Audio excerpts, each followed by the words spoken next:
Hi guys, this is Keshav Malpani. Welcome back to 12 Minutes to CLAT. So the CLAT results are now announced and a lot of us are quite confused कि अब आगे करना क्या है.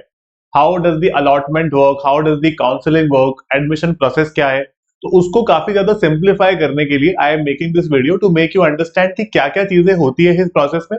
इसकी पूरी जानकारी और पूरी इंफॉर्मेशन अभी आपको क्लैट कंसोर्टियम ही देगा ऑन देयर वेबसाइट. तो आपका जो अकाउंट है ना, जहां से आपको रैंक मिली है और जहां से आपने अपना फॉर्म वगैरह भरा था, उसको बार बार रोज एक बार लॉगिन करके देखना, सारी इंफॉर्मेशन आएगी. आज की क्लास में मैं कुछ ऐसी सिंपल चीजें बता रहा हूं जिसको लोग हर साल देखकर कंफ्यूज हो जाते हैं. तो in this session please make sure कि आप ये वाली गलतियां ना करो और वो मिसकंसेप्शंस ना रहे आपके दिमाग में during the counselling process if you are going to be a part of it. सबसे पहले एक इंपॉर्टेंट बात यह है कि ये जो सारी जो की डेट्स मैं आपको बता रहा हूं, इसमें यहां तक अब हो चुका है 12 दिसंबर से लेके 22 दिसंबर तक एडमिशन काउंसलिंग के रजिस्ट्रेशन होंगे अब. ठीक है, जो भी आपकी जो काउंसलिंग रजिस्ट्रेशन फीस वगैरह कितनी है मैं आपको आगे जाके बताता हूँ. 12 से 22 में ये होंगे. तो ये ध्यान रखना, 12 से 22 में you have to be very active if you want to become a part of the counselling process. Now how does the counselling work? ये काम कैसे करती है? सी, कुछ कुछ बेसिक चीजें मैं आपको बता देता हूँ. If you belong to the general category, आपकी काउंसलिंग की फीस लगेगी 30,000 रुपीज. अगर आप किसी भी और रिजर्व्ड कैटेगरी से बिलोंग करते हो, आपकी काउंसलिंग की फीस लगेगी 20,000 rupees. Now you would say कि सर ये कॉलेज मिलने के लिए इतने पैसे लगेंगे.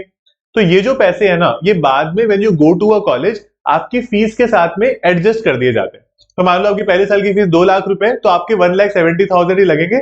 ये 30,000 रुपए उसके साथ एडजस्ट कर दिए जाएंगे, या 20,000, what ever your case is, right.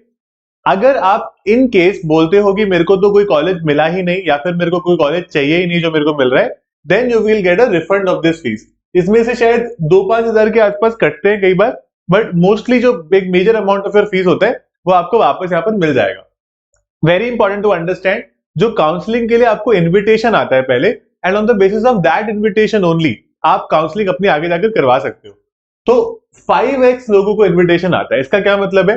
मैं आपको अगर रफ फिगर बताऊं, मान लो टोटल एनएलयूज में मिला के टोटल जो सीट्स हैं, इफ यू टॉक अबाउट से जनरल सीट्स, रफली स्पीकिंग अगेन, ठीक है, मान लो 1000 है रफली स्पीकिंग, है ना. वैसे तो 2000 से भी ज्यादा है, 1000 मानते हैं. तो यहां पर 5000 लोगों को इन्विटेशन आएगा. कितने लोग अप्लाई कर सकते हैं फॉर द सीट्स? इन्विटेशन का मतलब ये नहीं होता कि everybody who has been invited will surely be allotted a seat. ऐसा कुछ नहीं होता.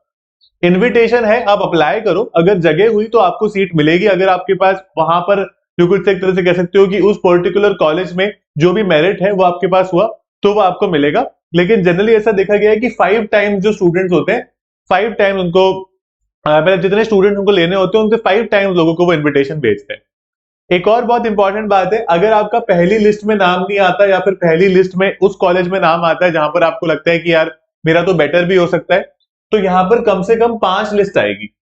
ठीक है, वो over a period of time आएगी, कई महीनों में आएगी, लेकिन आपकी जो लास्ट ईयर की जो रैंक है ना, उसके बेसिस पे आप निकाल लेना. मैंने उस पर भी एक अलग से वीडियो बनाया है यहाँ पे, जहां पर आप समझ पाओगे कि as to how to go about it. ठीक है, कौन सी वो रैंक है जिसमें कौन से एनएलयूज आपको मिलते हैं, राइट. तो यहां पर 2 ऑप्शंस आपको मिलते हैं.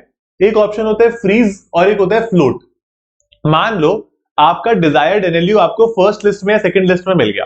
फर्स्ट लिस्ट की बात करते हैं अभी. ठीक है, आप एक पर्टिकुलर एक्स एनएलयू एम कर रहे थे, वो एक्स एनएलयू आपको मिल गया. तो आप क्या कर दोगे? आप उस एनएलयू को कर दोगे फ्रीज.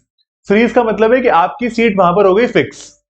फ्लोट आप उस सिचुएशन में करोगे जहां पर आपको लगता है कि यार फर्स्ट लिस्ट के बाद मेरे को सेकंड लिस्ट में और बेटर मिल सकता है, सेकंड लिस्ट में आपको लगता है थर्ड लिस्ट में मेरे को और बेटर मिल सकता है, राइट. तो आप उसको फ्लोट करते जाते हो. और फ्लोट में ये हमेशा बात समझ लेना, मान लो रफली अगेन, मैंने आपको सिर्फ समझाने के लिए मैं इजी नंबर्स ले रहा हूं, 1 से लेके 20 एनएलयूज की आपने प्रेफरेंस भरी है, मान लो, राइट.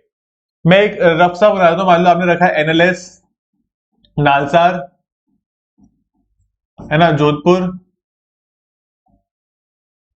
एनयूजेएस एंड ब्ला ब्ला ब्ला. ठीक है, और मान लो यहां पर आपने 20 नंबर पर आके शिमला रख दिया है ना, यहां पर आपने कुछ कुछ रखा होगा. ओके, अब मान लो at number 14 you had kept CNLU Patna. मान लो आपने 14 नंबर पर रखा था सीएनएलयू पटना. तो अगर आपको फर्स्ट लिस्ट में सीएनएलयू पटना ऑलरेडी मिल गया है ना, तो फिर आपको ये 15 से लेके 20 तक के कॉलेजेस अब नहीं मिल सकते, क्योंकि आप ऑलरेडी प्रेफरेंस लिस्ट में ऊपर जा चुके हो. तो आपको अगर आप फ्लोट करते हो तो CNLU के ऊपर के कॉलेजेस ही मिलेंगे, तो आपको 1 से 13 में ही कॉलेज मिल पाएंगे, या फिर CNLU आपका फाइनल रहेगा। CNLU से नीचे आपको कुछ नहीं मिलेगा फिर, राइट। इसीलिए बोलते हैं ना, प्रेफरेंस लिस्ट को इस तरह से भरो, जो आपको कॉलेज सबसे पहले चाहिए, जो सबसे ज्यादा आपका प्रेफरेंस है, उसको सबसे ऊपर भरो, राइट।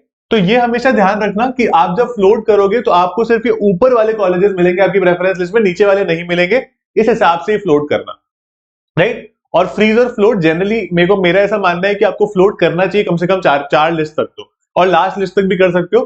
फ्लोट आप एक्चुअली कर सकते हो, लास्ट में जाके फ्रीज कर दो, उसमें कोई बुराई नहीं है, ठीक है। तो यहाँ पर अलॉटमेंट लिस्ट और प्रेफरेंस लिस्ट में ये डिफरेंस है, और आपको इस तरह से ये चीज समझनी पड़ेगी। It is very important for all of us to understand कि वो ये पूरा सिस्टम किस तरह से चलता है। बाकी जो पूरी की पूरी इंफॉर्मेशन है वो आपको क्लैट कंसोर्टियम की वेबसाइट पे मिल जाएगी, consortiumofnlus.ac.in पे, जहां पे आपने अपना रिजल्ट वगैरह देखा है। अच्छे से उस इंफॉर्मेशन को पढ़ना, कोई भी डाउट हो आप पूछना, कमेंट्स में भी आप पूछ सकते हो, ठीक है। कमेंट्स में प्लीज मेरे से ये मत पूछना कि हमारी सो एंड सो रैंक है तो कौन से डोमिसाइल में हमारा सिलेक्शन हो जाएगा, बिकॉज हर स्टेट का अपना अपना अलग अलग रिजर्वेशन है ना। तो it's very difficult to determine कि कौन से स्टेट में क्या रैंक में कौन से कॉलेज में हो जाएगा। बट मैं आपको एक general video I will release to understand कि भाई हाँ क्या पर्टिकुलर एनएलयू लेता है इस पर्टिकुलर रैंक पे, है ना, जो कैटेगरीज है उसमें भी। तो this is what I wanted to make you guys understand, to simplify the process for you. यही प्रोसेस इस साल भी फॉलो किया जाएगा। आपको over a period of time जो भी आपने अपना रजिस्टर कर रखा है ईमेल से, मोबाइल फोन से, उसको देखते रहना, उसमें मैसेजेस और ईमेल्स आएंगे। और क्लैट कंसोर्टियम की वेबसाइट को 12 से 22 के बीच में please look at it very regularly, so that you are able to find those updates as well. इसमें अगर कोई और बड़ा अपडेट आता है जो मैंने आज कवर नहीं किया, I will cover that in subsequent videos. मैं उसका अलग से वीडियो बना दूंगा। तो I will make this process simple and very easy for you, so you don't have to worry about it at all, right. So if you are willing to be a part of the counselling process, go ahead with it. अगर आपका in case नहीं भी हो पाता, आपकी fees वापस आ जाएगी। अगर आपका हो जाता है, अगर आप फ्रीज कर देते हो, राइट, क्योंकि आप इसमें ना ऑप्ट आउट भी कर सकते हो, you can opt out also. Freeze और फ्लोट करने का ये है कि मतलब या तो रोक दिया ऊपर चलेगा, या फिर आप you can also opt out कि मेरे को करना ही नहीं है, तो आपके पैसे वापस आ जाएंगे, and then you can look for other options, we have many, right. So that's it about this. The idea was just to make it slightly simpler for you, because बहुत सारे लोगों को डाउट होता है सर कब होगा क्या होगा। तो मैंने आपको डेट भी बता दी, मैंने आपको तरीका भी बता दिया। अब जब आएगा तो उसका फिर से एक बार डिस्कशन कर लेंगे, right. That's it guys, thank you so much.